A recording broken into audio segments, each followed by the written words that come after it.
It's supposed to feel.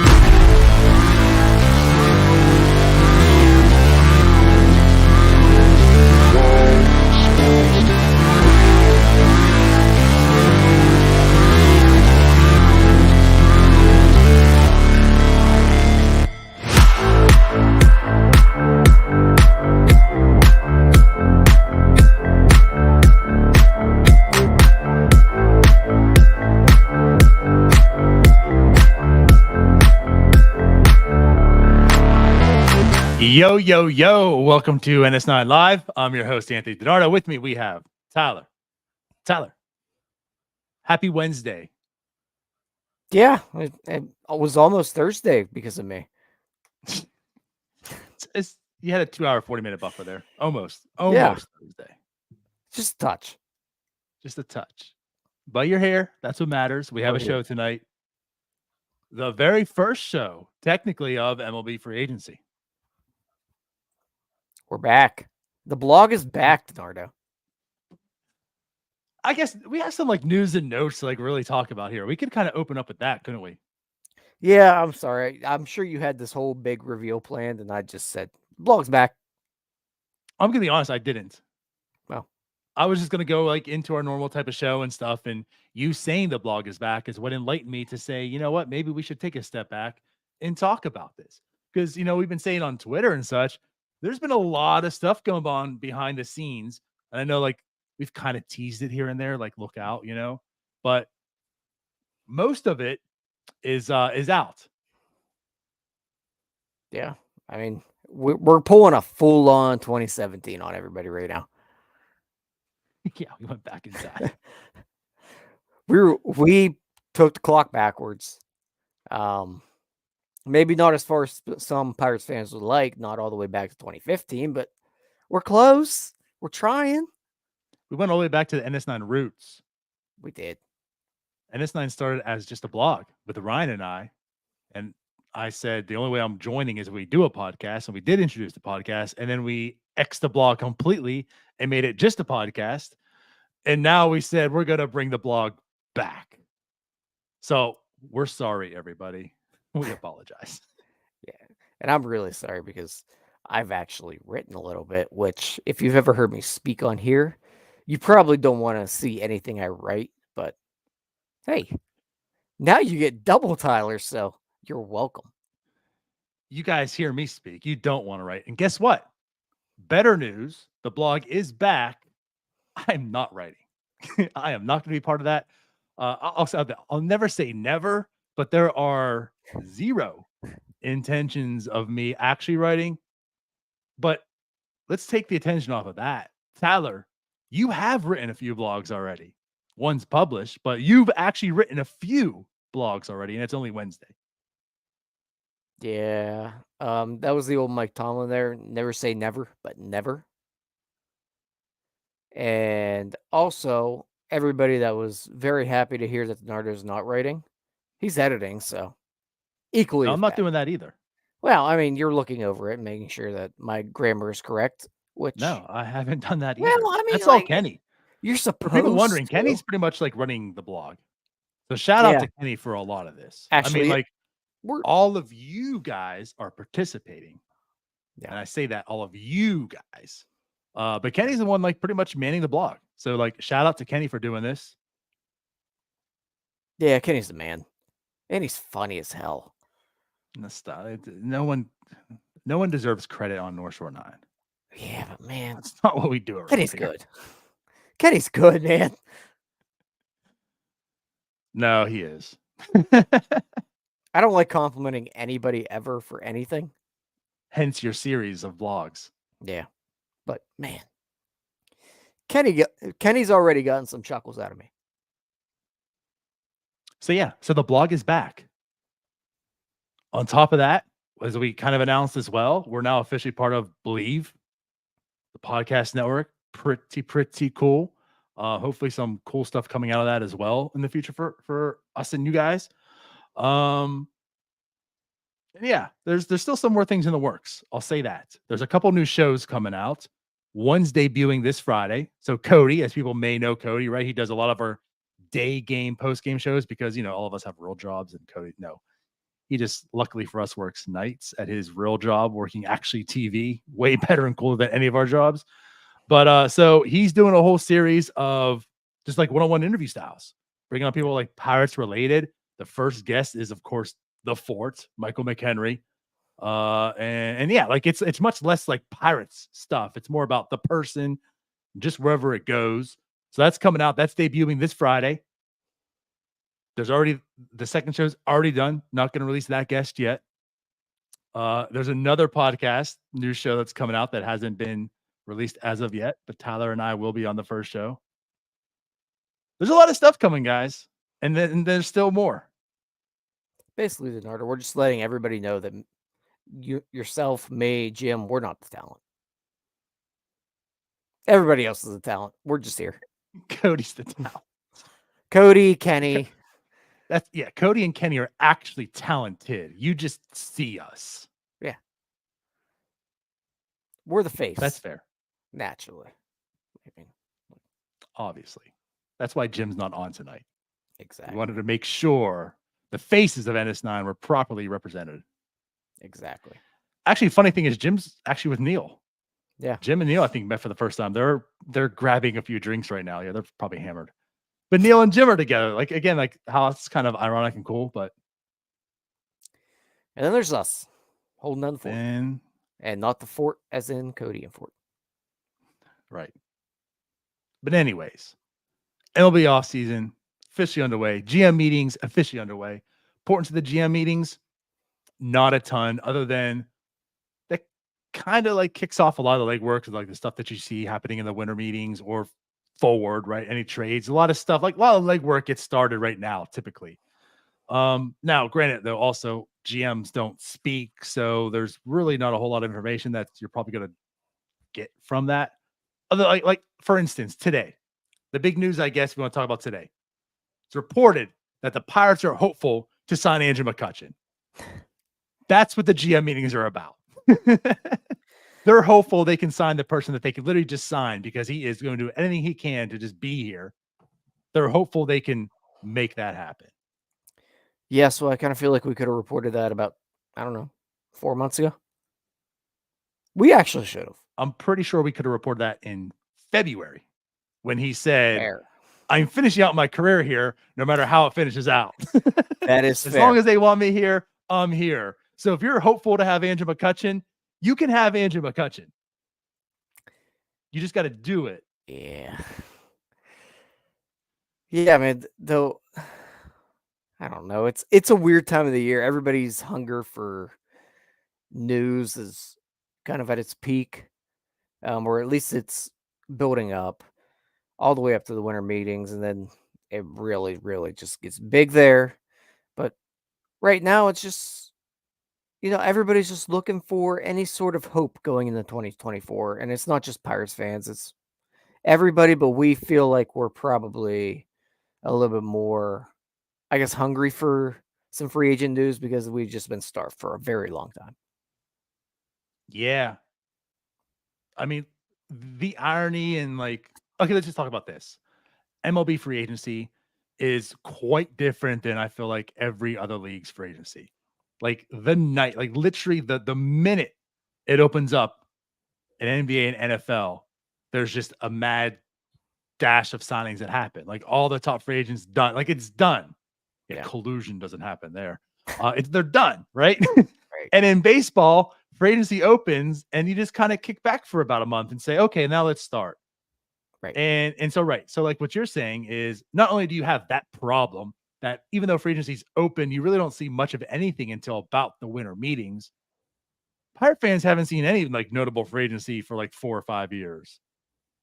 Yeah. And like you just said, though, we don't even see it until January, February. Really, as a Pirates fan, and even a baseball fan in general, since probably like 2018, 2019, there hasn't been much early free agents action, and I don't foresee that happening any earlier this year. Well, I'll say this. I feel like last year was a little bit of a change. I feel like last year, yeah, maybe a little bit. Shockingly, more things happened, but it was completely egregious like the past few years before that. Yeah. Yeah. Right. The winter meetings were Yeah. were dull as hell. Yeah, it was basically, well, not even the Rule 5 draft because that didn't happen for 2 years. But Yeah, that's a fair point. They were really so dull. yeah, so maybe we are getting to the point where some of the free agent action starts to happen a little bit more early on, hopefully, because it'd just be nice to maybe have some of these free agents on or in the organization before spring training rolls around. That'd be great. Better point. It'd be nice to talk about this team that's supposed to be competitive maybe before 2024. Like maybe start to see these changes. That Get is some true. excitement. You know what's happening also this year? Pirate Fest is back January 6th. True. It would be nice to have Pirate Fest and maybe introduce a free agent or two or three, or not to go to LeBron chant, but like maybe have some excitement for Pirates Fest this year. I don't know, maybe have Andrew McCutchen signed by then too. That might help. Yeah. It'd just be nice to just give me something, man. I don't know if I could do another 3 months of podcasting waiting. Give us something to blog about, baby. There's a lot of guest shows coming up, guys.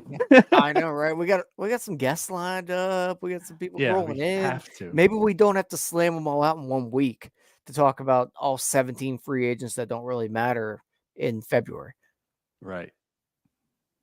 But that's part of it, right? So MLB Free Agency, this is going to be a long, drawn out off season, as it always is. So it is what it is. And we'll talk a little bit of today, or tonight, I should say, about what the Pirates should do. But actually, Dave brings up a good point, because I think this is going to be a big factor this offseason. He's pointing to the Pirates sense. Until Pirates TV money is settled, I don't expect them to spend too much, even less than usual. This is a major factor among many teams in baseball also. Last year, MLB said it's guaranteed that they'll, if they don't have the RSN, MLB picks them up, it's guaranteed they'll get 80% of the revenue. But that was only guaranteed for that year. We don't know what's going to happen, this year. There's no guarantees that any team will get 80% of what it was before.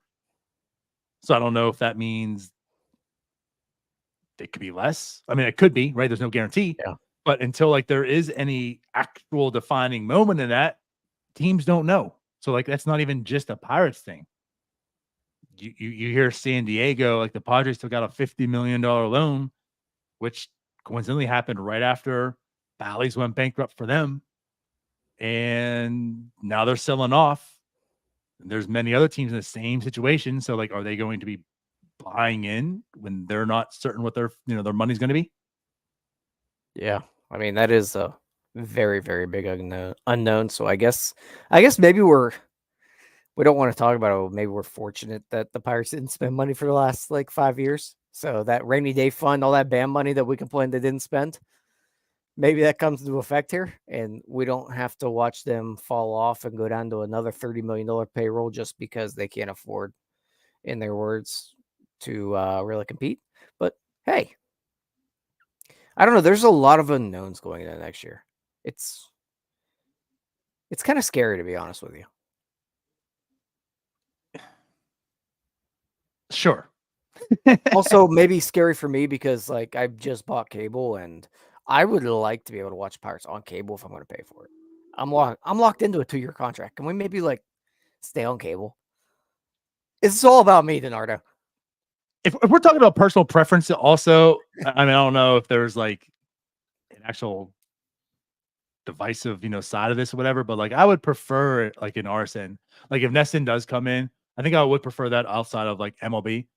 And I would assume they would have a streaming option and the cable option for both sides, right? So they both parties are happy, because I just think that's a better product outside of just this MLB coming in. But at any rate, something has to happen, and it should, hopefully it needs to benefit the Pirates, so the Pirates can have an offseason of spending. But you're kind of right. I've kind of thought about this too. If many teams are worried and they're not going to spend, is that the new inefficiency, right? The Pirates, Exactly. The Pirates stockpiled their cash, right? They bought them out for 4 years, because actually, you don't know, is Bob Nutting is a brilliant business mind. And he saw this coming. He saw all this coming. He saw COVID happening. He saw the RSNs crashing. He's like, this is the time to trade off. We're going to word it around as a rebuild, but we're just saving cash because the inefficiency in 2024 offseason is money. People won't have it. And we Hey. will. And when the Padres spent all theirs because they were foolish during this time because they didn't see it, Pirates are going to capitalize and they're going to win a World Series this year. Hey, he didn't see the newspaper industry dying, but damn it if he didn't see MLB RSNs dying. He found that one. He learned from his mistakes. That's really what happened. Everyone knows once the newspapers fall, RSNs is next. Bob saw it. Yeah. Yeah. I mean, catcher framing, RSNs. That was step 2 of the masterclass. Right. All this time we've been talking trash. We are not galaxy brained. That's the problem. Yep. But it's okay. Now we're seeing it. Now we're seeing the light. God, this is terrible. How do people listen to this show? There's your next blog. Yeah, you want to get things turning? It's rock and roll, baby. Bob Nutting, the best businessman in MLB. But anyways, no. Somewhat of an actual serious point to that we ran off this little riff for is I do think that can be advantageous to the Pirates. Like I'm not going to say like they're going to spend money, but maybe people start falling into their price ranges because there's not like this true bidding war or people aren't spending cash. And so that might help them with free agency. Like maybe some of that you might normally see being 100 million, they're 80 million. I'm not saying the Pirates are going to push to 80 million by any means, but like that's what I'm getting at. Maybe they will. Yeah, shopping in a different part of the store this year. Yeah, and I mean the other part of it, maybe some of those teams don't go after that guy that's going to be like 2 years, 30 million. Maybe they offer him 1 year instead, and the Pirates are in the ballpark now. I guess the part that kind of sucks about it is that if what happens where they go to NESN, it would kind of suck to have your revenue tied to another Major League Baseball team. Like your television rights are owned by the Boston Red Sox. So, yes. And like deep down, I don't understand how that's legal. I don't know either. Like, I don't understand. I just can't. I'm sure it is, right? But it's just like, that's just crazy to me how the Red Sox are like monopolizing on other teams. Yeah. Like they're creating a business, they're selling it to other teams and buying up, and they're profiting off of it to, well, maybe not go to payroll, maybe their own pockets, but they could put it to payroll. So like you're helping fund the Red Sox, which like ultimately it's not like it's the Reds or the Cubs, right? But that's dirty. I just feel dirty with that. Right. Yeah, it's a little weird. It would be very weird if that were what comes to fruition, but hey, if that's what it takes for them to maintain a revenue where they don't turn into a team that has to rely on MLB TV money, it's probably for the best. It would just be very awkward for probably a year or two. Because can you imagine watching a Pirates game and then there, for some reason, some Red Sox ads come through on like commercials, and I mean, really, they can do whatever they want. You know how you always see like those commercials for like some like Amelia Island in Florida, like for vacation destinations? You're gonna start seeing like commercials for Boston. Like come vacation in Boston. And it's like with that terrible accent. Right. But no, I mean honestly, I look at this in the sense of you don't not make a trade like in division because of spite. Like if it works for you, just do it.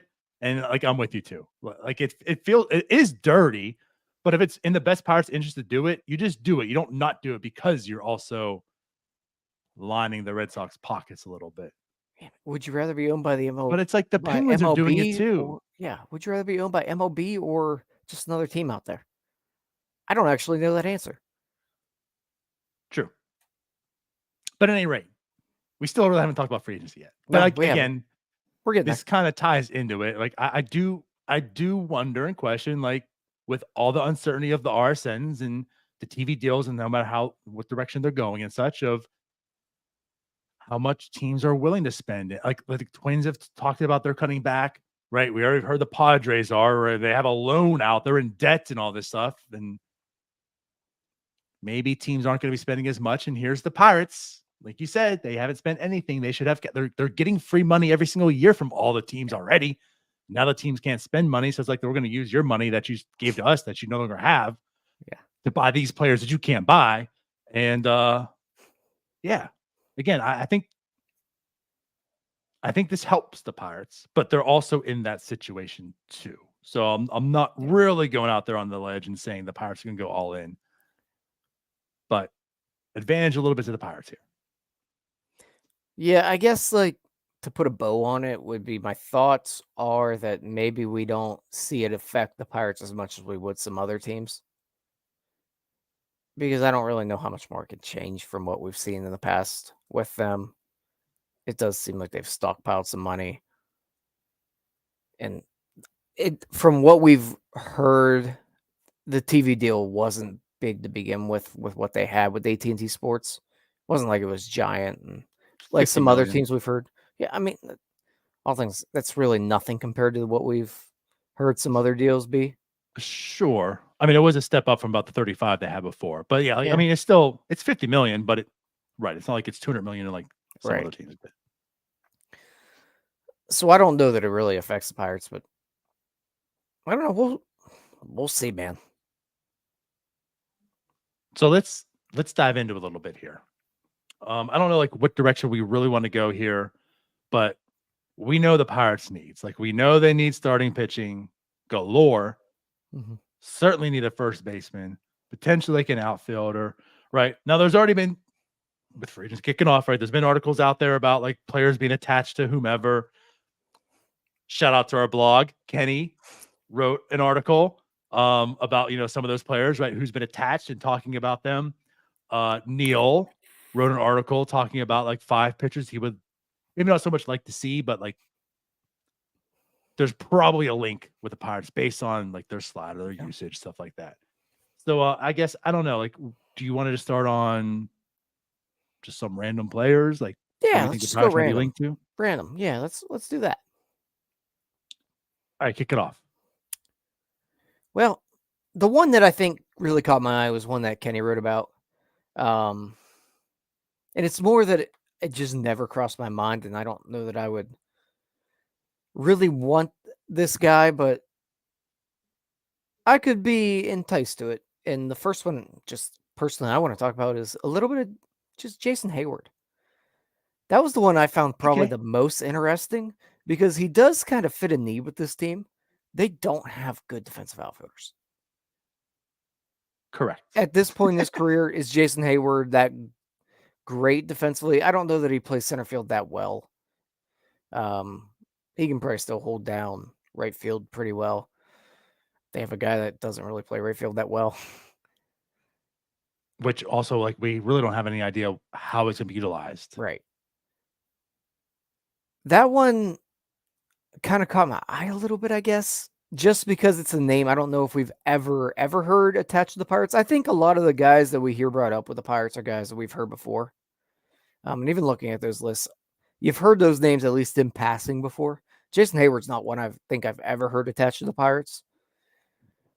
If you look at the skill set, I guess it does kind of fit as a fourth outfielder, but I just don't know that the bat's going to play well enough to really even be in Major League Baseball anymore. But the skill set alone, I think if the price range was there, I might be able to be talked into it a little bit. This was, I don't want to say odd, but like you talk about, no one's like linked them, but even like us just talking about other outfielders and like whatever, like no one's even brought up Jason Hayward.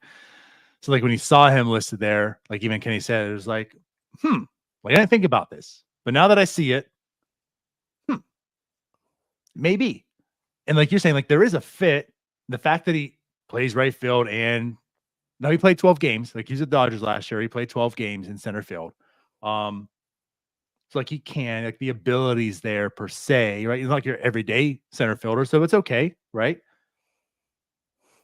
I'm just kind of like, I don't want to say nervous, but he's had 2 like really bad years and then got signed to the Dodgers and had a really good year for the Dodgers. Like you talk about the bat, like he had a 121 weighted runs created plus. He was a 2-WAR player this year, right? Batted 269, 340, slugged 473. A nice resurgence at age 33. Like that's the other thing. Like he's 34, like he's older, but this isn't like you're signing 38, 39-year-old Jason Hayward. It's old, but like it's a manageable old, you know, like you don't assume he's just gonna fall off a cliff, which he kind of already has done. But now that he's back again. So yeah, like I feel like this is good quality depth. Yeah, and it's not in the same category as like a Nick Markakis, a Gerard Dyson. When we look at those types of defensive outfielders that maybe had some successful years, but they're not going to hit at all. Jason Hayward, I think there's enough intrigue there that maybe if you hope hard enough, he could possibly hit with the Pirates, but I don't like to really put all those eggs in the basket when they're coming from the Dodgers because for some reason people go there and just find a resurgence. Yeah, they're good. I don't know, man. Kenny brings it up in the chat, like the intrigue's here because we've literally never heard his name attached before. Maybe that's what it is with me with him. But I don't know. He's at this point, it seems like he's still a professional baseball player, and God knows the Pirates could use some of those. Maybe he fits more of that Carlos Santana he's a mold. professional baseball player, and I guess like whatever. Like, they're all professional baseball players, but I guess he is. Does he fit kind of the Carlos Santana mold for you? Like in what way specifically do you mean that? Well, I guess just to do it apples to apples, the Pirates have been very bad at first base forever. Carlos Santana could play defense there. Offensively, you're talking about a guy that's probably going to hit somewhere around league average. And might not. Yeah. Like I can look at if he does hit for league average. Santana was the same way. Yeah. I guess in that sense, yeah. Maybe the I don't know. Like the upside kind of was there with Santana too because of the shift. And the upside for Hayward would be more of what he did last year. Yeah, that's fair. I think like you're right. There was unknown with Santana. You felt like he could kick it up a notch because the rule changes, Spanish shift, he could be better. Where last year Hayward actually got better. Mm-hmm. I'm not going to say it was the shift for him. I mean, of course, like you don't go from a 61 weighted run place to 121 because of the shift. But yeah, it was a nice resurgence. So like it's there. And like what gets me too is like the power. Like at age 33 is his best like slugging year. I don't know if it's gonna hold up. I mean, 15 home runs and 377 plate appearances. I don't know, but like I kind of like this because even last year for the Dodgers, which again, it's the Dodgers. They're a good team. So you would imagine that's why he's like a 4th outfielder. But he played and had 100. I keep saying that. He played and had 377 plate appearances with them. So it was like it wasn't a full-time gig. And that's all like you would hope for the Pirates. But if something were to happen that he's plugged in every day, much like how you're talking with Carlos Santana, right? When Choi went down and Santana had to be your everyday guy, like it wasn't the worst thing in the world. So yeah, I guess I kind of feel that way like with Hayward. Like if there was a massive injury and Hayward had to be your everyday player, I kind of feel okay with that right now. I would want better, but that's why like he is your 4th outfielder right now with potential that he could maybe be an everyday guy. Yeah, and when you look at the underlying numbers, you're looking at a 318 expected WOBA. That puts him around league average. Yeah, which is fine. Yeah, I mean, if that's your 4th outfielder and if for some reason he ends up being cost effective there, I don't hate going after that kind of guy. Like I don't know if I'd pay more than maybe like $5 million for him a year. Because I think that can be spent elsewhere. And I think you can find another 4th outfielder for probably cheaper. But if that's a price tag on him, the ability to play all at least two of the outfield positions at one at a very good ability and the other one at least at a very good major league quality ability, I think you take that. So think of this aspect here. You just said, like, if he's league average, like, if he's league average, like, he's Connor Joe. And Yeah. Connor Joe, we talk about, like, he had a successful year this year. Mhm. Like, you could use a Connor Joe. And, foreshadowing some more about, the offseason moves, like, first base is definitely a need. Connor Joe has played first base, right? Connor Joe is a righty who hits well against lefties. And so you could maybe see a platoon at first, Connor Joe and another guy. And the Hayward is also kind of like a platoon with Connor Joe in the outfield. Like, this is a good way of, like, Connor Joe can go outfield, first base, and then based on the matchup is where you have the other platoon of Hayward or you know what I mean? Like, this, I think this gives a lot of flexibility between first base and outfield as well with these three guys. Assuming you go also platoon at first base or something, Yeah. like Yeah. your fourth outfielder and mix up and Right. Yeah, fun. I guess the issue with it would be if Kutch does come back, then we're talking about there's that kind of creates a logjam there because you still do have Henry Davis, and I don't want Derek Shelton to be tempted to make right field a platoon spot with Henry Davis and Jason Hayward. I think that would be maybe my biggest concern is that they'd try to just make Henry Davis into the bad side of a platoon if he does struggle, and I don't want to see that. But just as Also maybe going a back depth to our option, 2017 days. yeah. So I mean, as a depth option, I don't know that I would put this at like a 99% chance it doesn't happen just because I see the fit. I don't know that the Pirates see the fit. And if they were to sign him, I don't know if he'd be used correctly. Which, Well, that's our fear with anything, yeah. Tyler. You can attach that to literally every free Yeah. agent we talk about tonight. Also, the amount of times he would be a defensive replacement for Henry Davis would probably be really annoying. Depending how they use them, it might be annoying, but probably well earned.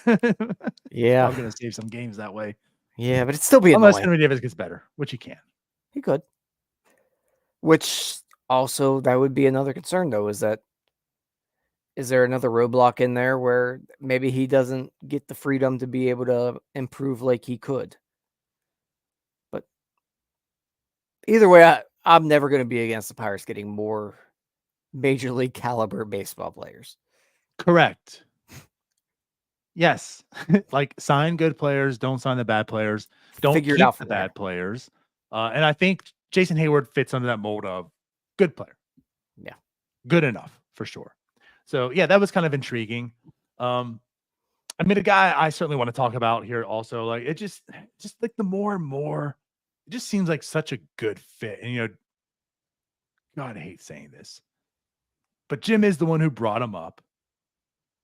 And I know, like, we haven't like really talked about him, like the name's been thrown out there, but ever since then, like, I've kind of really dived into him.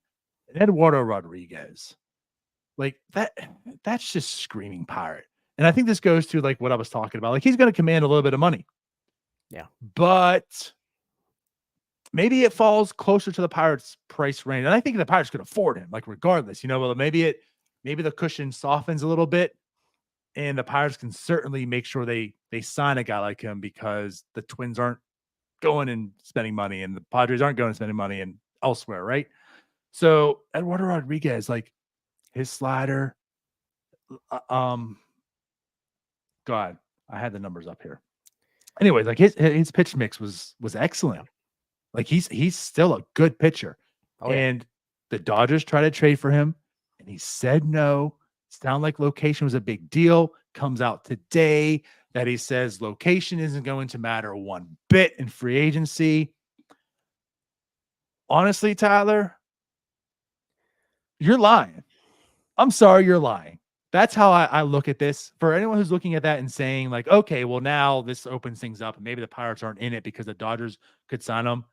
No, like, Eduardo, you're lying. Like, this is a ploy. You're going to say that so that way the Pirates can give you the money that you're seeking because they think they're bidding against the Dodgers when the Dodgers aren't in play because you don't want to go to LA because you've already told LA, I don't want to go to you. So you're lying. Yeah, he's just been a really solid lefty for a really long time on a team that could really use a solid lefty. This one kind of, to me, falls more into the pipe dream type of deal. I can't Yeah. see it happening. I think there's some other fits as a lefty that maybe are more in the Pirates price range. I mean, I'll throw a party if they get Eduardo Rodriguez. I mean, he's 30 years old. The velocity hasn't really fallen off yet. Some injury issues this year, but we're talking about a 3-win pitcher, man. The Pirates don't have those. Outside of like 2022, his down year, like he's just been consistently a 3-win player. So I had the numbers up here, right? And again, like he is only 30 years old. I mean, that's manageable. A 3.30 ERA last year in 152 innings, 11.3 F4 in 4 seasons. So again, he's basically like a 3-WAR player every single year. So here's the numbers on his 4-seam. It's 43rd best 4-seam in baseball, right? Plus 7 runs on it. The changeup, 41st best changeup in baseball, 4 runs on it. And then you have 51st best slider, 7 runs on it. You know, like his pitches were good. This wasn't like a guy who was just slider good or like slider fastball. You know, like he had 3+ pitches. And yeah, he's opting out of a 3-year, $49 million deal. So again, like you're talking about the Pirates, it's probably closer to the pipe dream that you're speaking of. But I don't think this is the guy the Pirates can just absolutely ignore and say like, oh no, he's certainly out of our price range. I mean, the Pirates need good pitching. We know what Mitch Keller is. Oviedo had a very solid season, up and down, but a lot of progress, a lot of positive out of it. You hope he's there. Paul Skeens, you hope every bit of that number 1 overall pick is there, but he's still a prospect who's pitched not even 20 innings in professional baseball. Yeah. Like to add an Eduardo Rodriguez as a lefty too into this, and knowing you have Keller, knowing that Skeens is coming, you know, Oviedo's there, like you can kind of start seeing a playoff roster as far as pitchers go. And it's not like he's not the best, like you're not looking at the best 1-2-3 combo, right? But like you can start seeing a playoff rotation. Yeah. And it's not going to cost you $200 million like Aaron Nola is probably going to cost. Yeah. Yeah, he's definitely probably a good bit more into the Pirates price range than some of the guys that we've talked about before, but he's still, I mean, what are you looking? I don't know what he's projected at to make in free agency. I would imagine it's somewhere around 17 to 20 a year, maybe like 15 to 20. I don't know if you're looking. I mean, right I now, could but look it up as you speak. okay, but either way, probably more in that pipe dream category. I like him. The career speaks for itself. He's still 30 years old. 4 years, $82 million. Whew. So about 20 a year. 20 a year? Okay. Yeah, I mean, if that's the other problem is with him being already 30, he's probably looking for another one of them 3-4 year deals. And again, he opted out of a 3-year deal. So yeah, but he was going into his last year. But so yeah, he's probably looking for one more contract here. I don't know, man. I think you at least got to kick the tires on it. And worst case scenario, if he is in that price range, you can always trade him.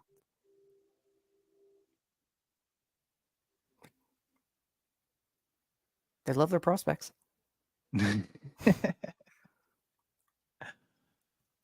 Yeah, I get what you're saying. And it sucks. And I hate this mentality, and you got to get rid of it. But $20 million a year on a player. The Pirates have a bottom out. Like who is under contract? Could Brian Hayes put up an MVP 2-month season at the end right there? And I'm not saying he's going to replicate that, but if he's anywhere near close to that, you're giving a 3 to 5 WAR player potentially more, right? But 3 to 5 Yeah. WAR player, $8 million at his peak. Yeah. Brian Reynolds, you're given like what, 12 or 13 at his peak? Yeah. They can mold in and fit, especially for 3 to 4 years out, a $20 million player. Like, this can happen. We can't build in excuses of why Eduardo Rodriguez has to be out of the Pirates price point. Yeah.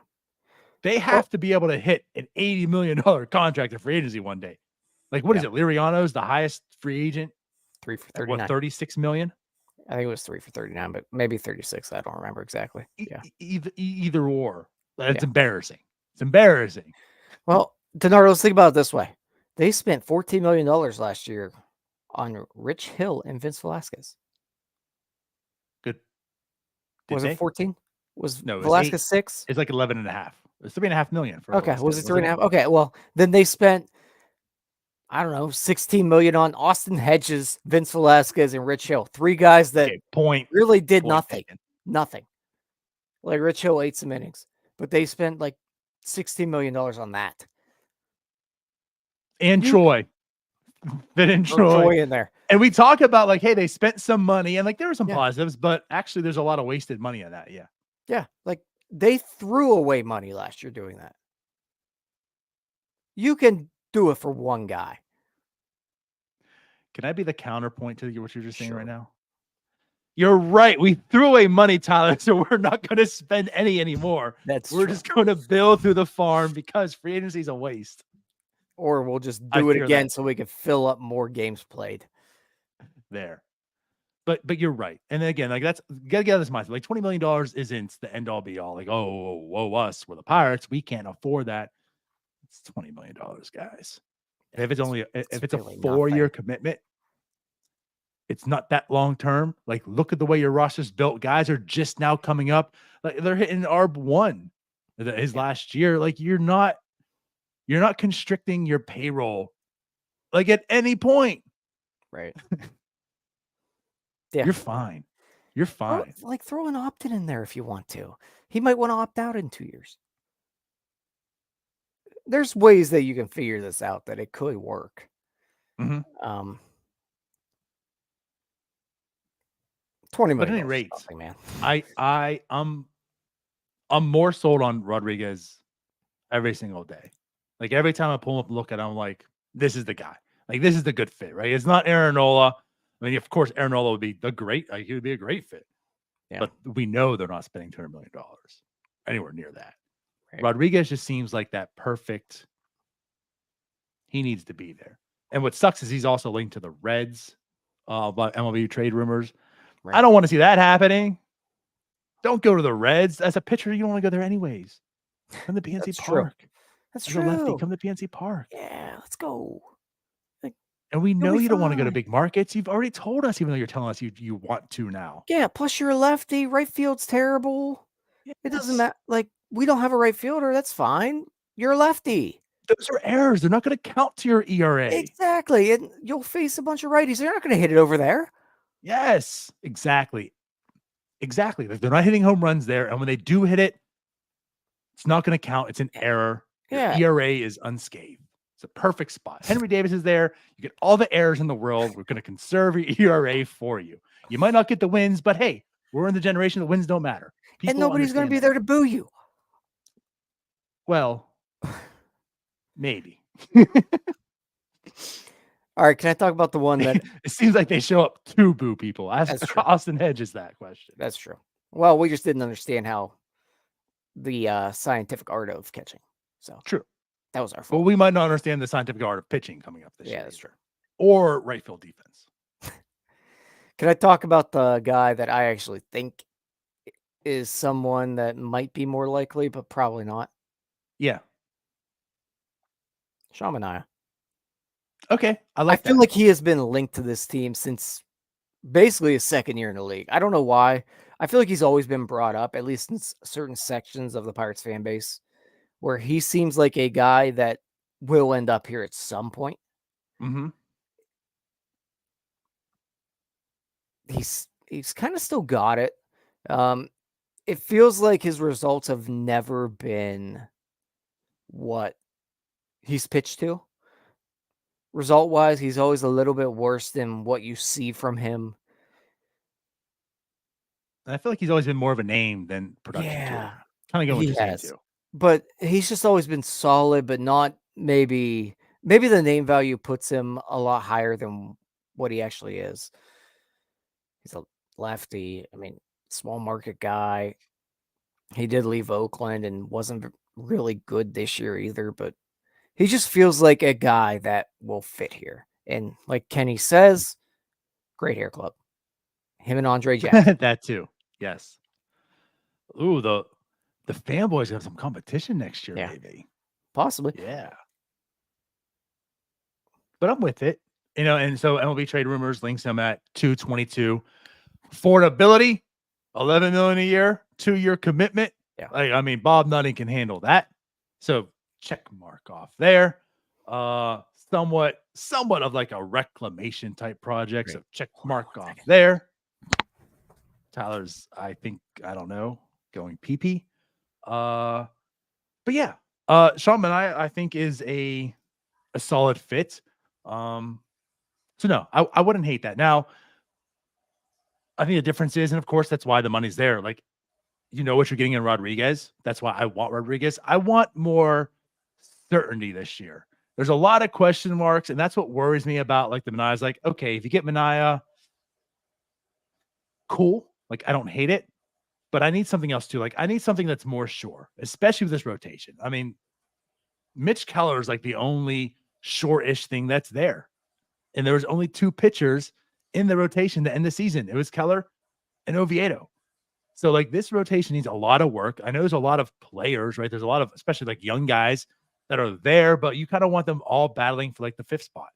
And you're going to need depth throughout the year. Injury is going to happen.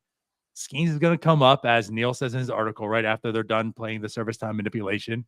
But you don't know what Skeens is. Like, I'm hopeful and I'm confident that would be good, but you don't know what he is. So just to have a whole lot of question marks worries me. And like you said, like Manaea was okay, right? He was okay last year. He had a 4.44 ERA in total, 418. I'm sorry, a 390 FIP, 117 innings, but he did go to the bullpen, and that's why I felt like he really succeeded. As a starter, it was still kind of a mixed bag. But yeah, like I said, like I don't hate it, but it's like if you go that route, I still want certainty there. Yeah, I mean, if we're given the option, I think Eduardo's the answer. I just don't know that we're going to be given that option there, DiNardo. I know. And I'm still not on board to say, like, in Oscar Marine, I trust. Like, that's the problem. We were absolutely at a place where it was, holy hell. How do I forget his name? Who the hell is the pitching coach? Ray Searage. Ray Searage, yes. And we were absolutely at a point like Ray Searage we trust. Whoever they sign, Ray will fix. Hands down, no questions asked. Right? So if like this was, let's backtrack again, 2017, and they signed Manaea, Cy Young candidate. He's good. They're gonna fix him. I'm not there yet with Marine. But like Neil points out and brings him up, the splatter usage, like we know what they do. Like he fits the mold of what the Pirates are doing. So maybe there is that. Like I can see a scenario where the Pirates can turn around Manaea and make him a decent pitcher again. Yeah, and I actually wanted to look into one thing real quick. I just wanted to see the difference between how well he misses bats. So as a starter, I mean, strikeout rate's still there. It's a decent clip. The ERA, like you said, he did get better as he went into the bullpen. But it's not like he was night and day a different pitcher in the bullpen. I guess maybe I'm just a little surprised he opted out of the contract. Because he did opt out, didn't he? Let me double check. I thought it was just a 1-year deal. For some reason, I thought he like exercised an option or something. I don't know. Maybe I was wrong. I also want to say Neil didn't write about Manaea at all. So everything I just said about... Well, yeah, he was in the Kenny article. Yeah. But yeah, he exercised the opt-out clause in his contract. Oh, okay. My bad. I thought it was just 1 year. I don't know what the option amount was, so I'm sure it wasn't much. yeah, it must not have been for him to opt out. But you said what? What was the contract projection? He 2 years declined a ago? $12.5 million option. So Yeah, like the so 222 makes sense. You're getting more yeah, longevity, yeah. about the same AAV. But also, that's one of those instead of Eduardo, if you go that route and he's bad for a year, you can eat the 1 year rather than what might turn into. Which the Pirates do seem to be less risk takers when it comes to something like that. So maybe the fit's there. I don't know. I guess the only concern I would have is that I don't know that he would eat the innings that they would require. And they do need someone And to eat some innings. right. Well, they need two things. They need people to eat innings, but also need good pitchers. They do. Like not They- just inning Let's just eaters. go And get that's again, 20 like, kinda guys that are good but can't throw more than 50 innings a year. off. You know what? I'm for it. If you sign 20 pitchers to a $1 million deal, right? And you all have them pitch 2 games, Nobody's ever you're going to good. have a scouting report. You're good. Yeah, just mix it all up. But you have no idea what's coming your way in a series. Exactly. Unless they're Michigan Wolverines, and then they'll just go scout you while they're, I don't know, throwing a minor league game or something. You just start, just stack them all up. Start some on the 15-day, IL, some on the 60, and just start Yeah. stacking, mixing them all in, and you're good. Exactly. That's all we need. Jim says seems like awful strategy. Absolutely it is. Jim's an awful strategy. But they also thought that getting on base was an awful strategy. Yeah. Did you read Moneyball? See? I did. Piss off, Jim. I didn't. I watched the movie, though. That's why I don't blog. Fair enough. But at any rate, yeah, I mean, like I said, I don't hate it, but I don't love it at all. And again, if they do, I need someone else for sure. Oh, yeah. Yeah, I guess that's the issue with Manai is that you really have to go get another one if you're going there.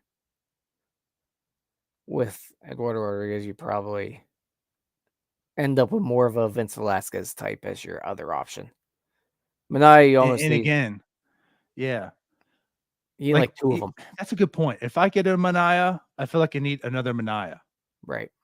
So would you want 2 of those or a Rodriguez and a Velasquez? I'm kind of with you. I feel I would much rather have that because I feel like the upside in like a Velasquez is probably better than like a Sean Manaea. Right. But he could be nothing, but it was a very low risk in that sense too. But you have Eduardo Rodriguez. Like to me, that's exactly what I would do. I'm with you. I'm getting Rodriguez and bring Vince back. Again, you already had some success with him. Bring Vince back. He's cheap. You got. Well, I think that's the only way I'd be okay bringing back a Velasquez. Is that if you got a guy like Rodriguez, I don't want him to be like the headliner of look who we got. I don't need a hype video like last year. No, I don't need a second hype video. I will say this though. If we're talking about, he'll be coming back too. Yeah. If we're talking about like the low end guys, right? And I mean, I've liked this guy. I've actually really liked this pitcher, and I know we kind of talk about this strat league that most of us are in, but you. And I traded for him, and like I had this guy on my team, how much I like him, but like Luis Severino. Now, obviously, this isn't like the Rodriguez. Like this is also like the Vince Velasquez territory. Like you're signing somebody else, and then you're also getting this guy. But I would love to take a risk on him. I don't know what's your point, but I would love to take a risk on Luis Severino. Yeah, I'm with you. Health is obviously a concern. I don't know what very much so. I have no idea what we're looking at, like price wise for him. He's a free agent this year. Okay, yeah. I had to do math there. But health wise, it's been Not great. The upside's obviously there. He's not old. It's He'll be 30 in February. yeah, and 30 is very young. Especially on a guy who's not that many innings Yeah. under him because he's been injured. Like, everybody I know that's only 30 is like in great shape and super handsome and really good podcasters. But I agree.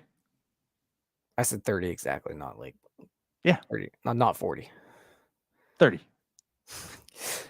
But yeah, I mean, I'd kick the tires on him. There's upside there still, I think. I don't quite know if the velocity fell off at all last year. Just gonna take a quick peek. No, I mean the velocity's still there. It's not like peak Severino, if I recall, but yeah. I that mean, wasn't 96.6 on the fastball last year. That's still pretty solid. Getting a guy out of Yankee Stadium in general is usually pretty good. well, yeah. Now, what I'll say is his woes weren't just because of Yankee Stadium. I mean, he was No. bad. Like he was bad, right? He was bad. There's a Yeah. lot of risk in this. Health, he fell off a cliff performance-wise, but I still feel like there's something there with him. And if he can stay healthy, you can get a solid season out of him potentially. Would You know, like he's a risk. He's let's sign to 1-year deal. Let's try to fix you, and then you can move on to get your next contract at age 31, right? But we're gonna do that for you. Now he is a guy that was in Neil's article again because of his slider usage, like, and still like a good pitch. Like I'm not gonna say I have faith, but like this is a very intriguing player that the Pirates could get. There it is. Need the word intriguing to be used at least one time tonight. At least. Yeah, I mean, intriguing, definitely. The strikeout numbers being down is a little bit concerning. But velocity still being there. You didn't see the walk rate go through the roof or anything. It did increase, but not right. But like through the roof. but it's not anything crazy. Mm-hmm. He's one of those guys that if the Pirates were to pursue him, he's one that I would like them to maybe tack on that option year the year after. That way, if it does turn around, we keep you. Yeah, I don't know if that's what he's looking for, but I don't care what he's looking for. Well, I know. Yeah. Maybe you look for a dance partner or not. He'll find a dance partner. Well, give him a couple extra bills and tack on that year. Yeah, I mean, that's being fair a enough. GM would be so easy. Why can't they do this better? Let's go ahead and bring up this guy. As Jim says, Dylan Cease. This does fall into my Eduardo territory where, okay, you got a good pitcher. This is a guy. Now, again, we're talking about price range. We can debate that. Again, there shouldn't be like an excuse. The Pirates could if they really wanted to. We already talked about the future payroll commitments, which is barely nothing. The two best offensive players, more or less, cost you in total $20 million. Like at peak value. That's it. You're getting 2 for the price of 20. So let's talk about Dylan Cease a little bit here.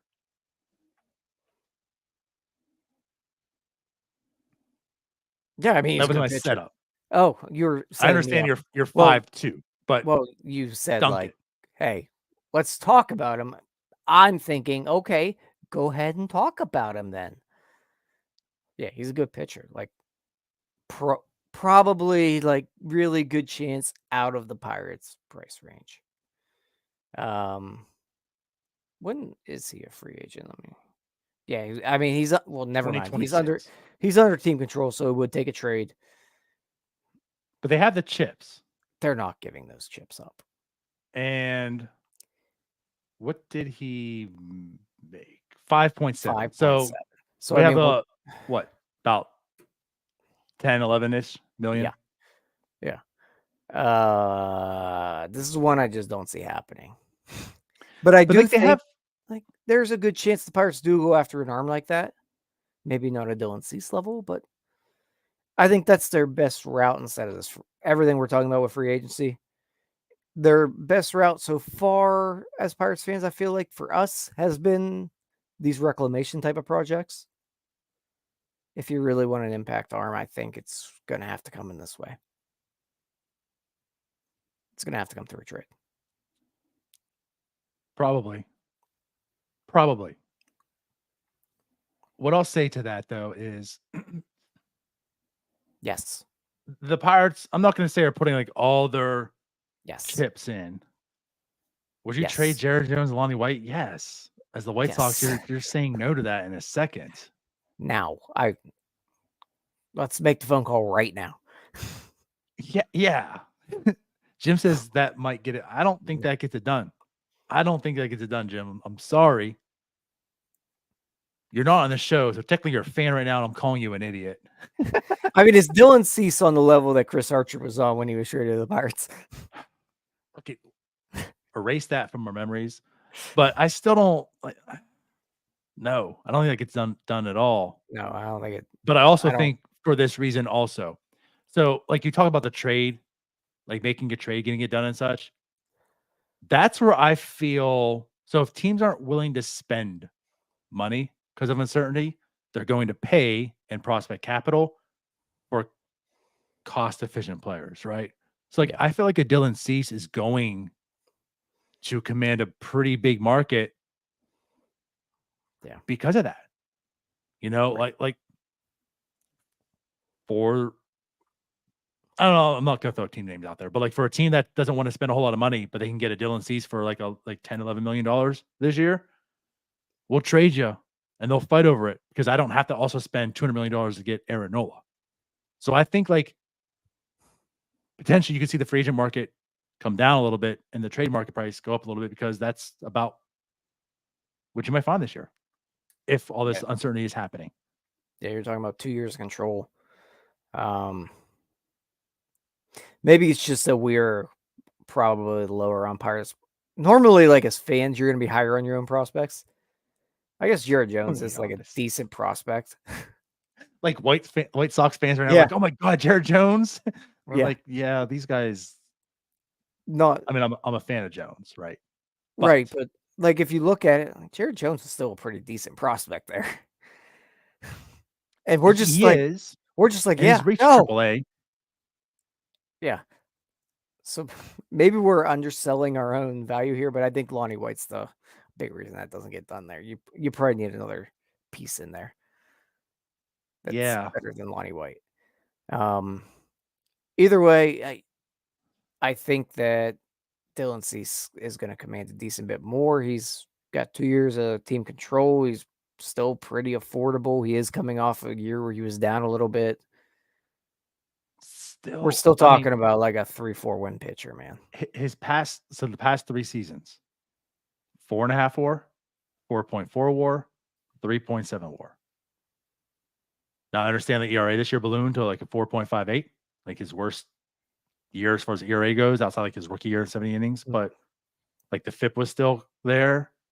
It's the White Sox are just in shambles this year. Like everyone just sucked for them. You know, it's like still in bad years, but like the underlying numbers still were pretty good. I'm sorry, Jim. Like Jared Jones doesn't get it done. Yeah, if the Pirates were to have White. Dylan Cease right now in the same situation, and another team is offering me Jared Jones and Lonnie White, I'm saying hell no. We are going off on Ben Cherington if that happened. Absolutely. If the Pirates traded Dylan Cease for Jared Jones and Lonnie White, it would not be a fun show. I don't know if I would have taken that for Musgrove. And I'll tell you, these Twitter trades, who are these people on Twitter making these dumb trade ideas? God, I hate this season. Yeah, what a moron. Judston's already quote tweeted Jim's scenario 13 times right now and broke it down why it's a terrible deal for the White Sox. Either way, I would like to have him. Yes. You make the phone call. I just think the ask is a decent bit more than what Jim is offering here. Like GM Jim Cherington, that's not getting it done. Yeah, maybe on your dumb game it will. That's why your game's dumb. Maybe that's just diluted Jim's mind. Right. But again, Dylan Cease fits this mold. I just feel like What I will say, like what I did say before, though, a few shows back was I don't want to make a trade for a first baseman because I just feel like you'll just spend money on those guys. Yeah. Don't give up prospect capital for a first baseman. Utilize it on somebody else. Dylan Cease is that player. I just, again, outside of what Jim's thinking, I think it's going to cost way more than a Jared Jones and Lonnie White. I don't know if Ben Cherington is willing to do it, but he does have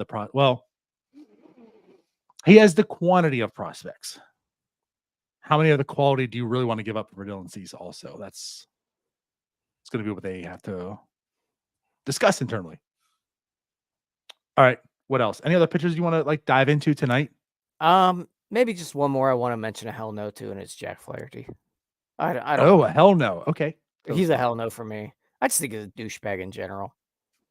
His whole little thing about like his velocity being down, that's just you guys don't know anything about it. No, you're just through like a pud. Go away. I just don't like the guy.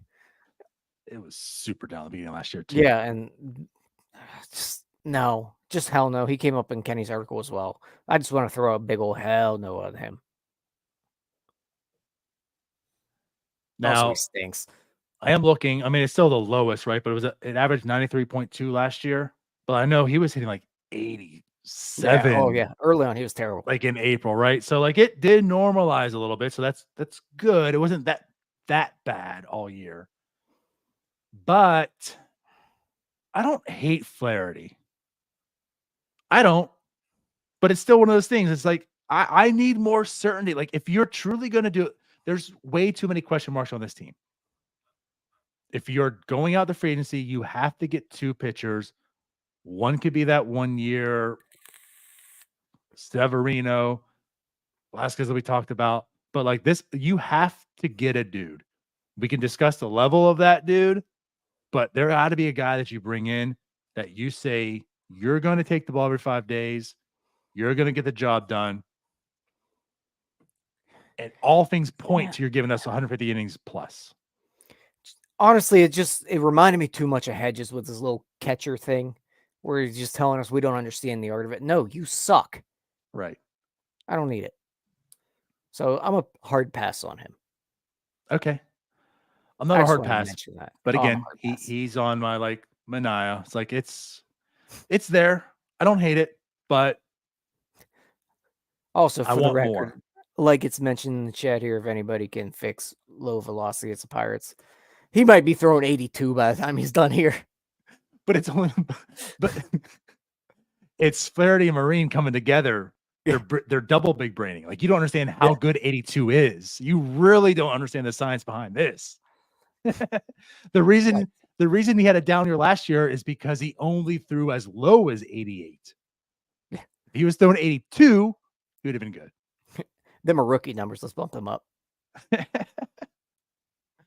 All right. So done with a little pitching talk here. I know we dived into Hayward. Is there like any other outfielder you really want to discuss? I know we've kind of talked about a few, but not really in particular, to be honest with you. Nobody really catches my eye right now, outfield wise. Yeah. And there's so many of them that. Yeah. And they're all just kind of meh. So what about first baseman? There's one that I feel like's been linked to the Pirates since I've been born. Who? Brandon Belt. I feel like he's just been linked with this team forever. I have said again, I would much rather use prospect capital to trade for something else. Mm-hmm. It's just what sucks is like the first base market is piss poor. Brandon Belt's about one of the only, like him and Reese Hopkins. Reese is probably, if you're talking price point, especially for a first baseman, I mean, they could do it. Again, we're talking about $20 million a year. Shouldn't be out of like the Pirates price point. They should be able to do something like that. But also, if you're looking about a first baseman at $20 million, maybe I can understand if that makes sense. Mm-hmm. But like Brandon Belt just makes a whole lot of sense for the Pirates. And this goes back to my whole Connor Joe thing. You know, Brandon Belt, perfect, good side of the platoon. Like, if you want to find a way to get Connor Joe's bat in there as well, you know, I think Brandon Belt makes a lot of sense. That's that flexibility. The whole, again, the Connor Joe, Brandon Belt, like you can mix and match, whatever. You're getting the best out of both of them. Brandon Belt makes a whole lot of sense for me. Yeah, for me too. He's still good. He had a really good year in Toronto. He's getting up there in age. Honestly, probably would have been a better choice to go with last year rather than what they did. Would have spent probably the same amount of money, but hindsight's 2020. Yeah. Yeah, he's honestly one of the very few I think I'd be okay with going after at first base. And like I said, I just feel like he's been linked with this team forever. Maybe it's just Twitter rumors that are coming back in the back of my brain, but it feels like Brandon Belt was made to be a Pirate. Well, right. Like, I mean, Bridge of October just says Brandon Belt said he would retire or go to a World Series favorite. So, like you said, he's linked to the Built Pirates. to be a Pirate. Easy. Right. Correct. Get it done tomorrow. I don't understand this comment. This just tells me that he's going to sign with Pittsburgh because he won't retire. He's with the World Series favorite now. Because you listen to the beginning of our show, the Pirates have found the inefficiency. They stacked up on the cash. That's all this team does. Finds Right. inefficiencies. They are the inefficiency.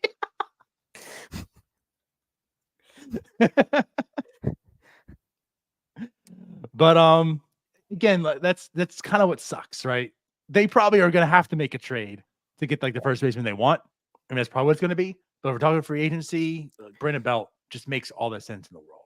We're going to end up with Carlos Santana again. What are we doing? Probably.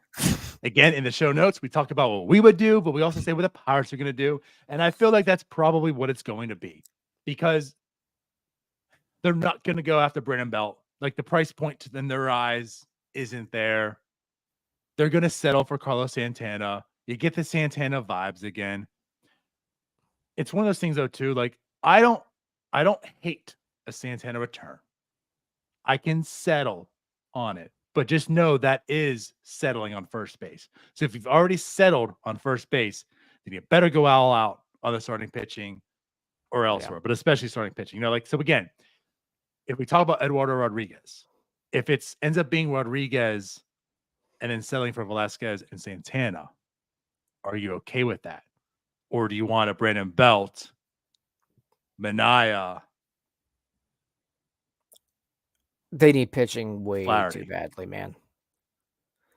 So if it ends up that they say, listen, we're putting all our ducks in the basket, all our eggs in the basket, all our ducks in the basket, all the ducks. Easter's only 7 months away or something. If we put all our eggs in the basket on pitching and we settle for Santana, and again, this isn't like they have to. We're Pirate fans. We're saying this is what's going to happen. Would you be okay with that? I would be more okay with that. And I think if I'm given the option, I'm going to put all my eggs into the pitching basket than the first base basket. Mm-hmm. Especially because Brandon Belt's 35 years old, going to be 36. We're putting all our ducks in the eggs. Yes. What came first, the duck or the egg? But if I'm forced to pick there, I'm going to go ahead and go with the pitching part of it because there's just way too much of a need there, and we haven't seen a good rotation in this organization in a very long time. Yeah. And I am so tired of bullpen games, DiNardo. I'm with you though too. I will be okay if they settle on like a Santana type. Also because again, let me talk. Like the first base market isn't that great. So if you go ahead and say, hey, listen, Santana come back, it's a good price point. You're a good mentor. You're good defensively, which again, like you haven't seen one of those guys in forever. Also, probably going to be out league average, maybe even less than that next year, maybe, right? But you put him at his best. That's the thing too. Like the Connor Joe like platoon doesn't really work out there. Yeah. So you got, I'm not gonna say more creative, but it creates more hardship of finding guys in the lineup, like at their best. But regardless, right? Like Santana's there, okay, it's okay, it's good enough. We can settle with that. But like you got to go all in on pitching. Like that's where you got to really expose and make this team better. Yeah, they got to get an arm. If first base gets ignored because of that, you can figure first base out. Who's to say Henry Davis doesn't end up there? There's a lot of options that could end up at first base. And I know this team's ignored first base for a very long time. Since you've been born, which is why Brandon Belt has been connected every year. That is true. So, yeah, like those names sound fun for first base, but as we've talked about a bunch of times, you can get first base for cheap. This team just doesn't know how to do it. Right. It is. What's funny is like you keep talking like, you can find a first baseman unless you're the For Pirates. God's sake, Brandon Belt was signed for $10 million last year, and he had a 138 WRC plus. The And they Pirates signed spent that on Choi 2 guys. and Santana and got like half of that. Right. Yeah. So, like, yeah, you can get it for cheap. Just figure out how to do it. Yep. So I don't know. I know we talked a good bit here. Talked about how we think free agents might play out. We talked about some free agents and fits for the Pirates. So I don't know. Anything else you want to talk about? Any other names, players? There's not any names Doc? right now that jump out at me. I'm sure they'll come along as we progress through this offseason. We're going to have about 3 other names probably every single week we want to talk about that we just haven't at this point. And I'm sure when Jim jumps back on, he's going to have some stupid names that he's really interested in that will never, ever be Pirates. Just dumb trades even. Yeah. Like we're going to have to talk about who knows now. We're going to be talking about Ohtani next week. Let's be honest. If he's talking about Jones for Cease, like I'm not looking for this offseason. Nothing but WNS9 pluses, all guests, less Jim. Yeah, and like he's going to be the type that's going to like make us go on 20 minutes late. We can't have that around here. No, because he's got to talk. He's got to get that in. Because Jim's the smartest person in the room. He's got to tell you that Jared Jones for Dylan Cease will work. He's going to bring these dumb trades up all offseason. Yeah, and then we're going to be sitting here waiting. It's going to be 9:20. He's not going to show up, and The we're going to be faces like, of well, NS9. I guess we can't podcast because the dummy just didn't show up today, and then he's going to show up randomly. Like, we can't have that. No.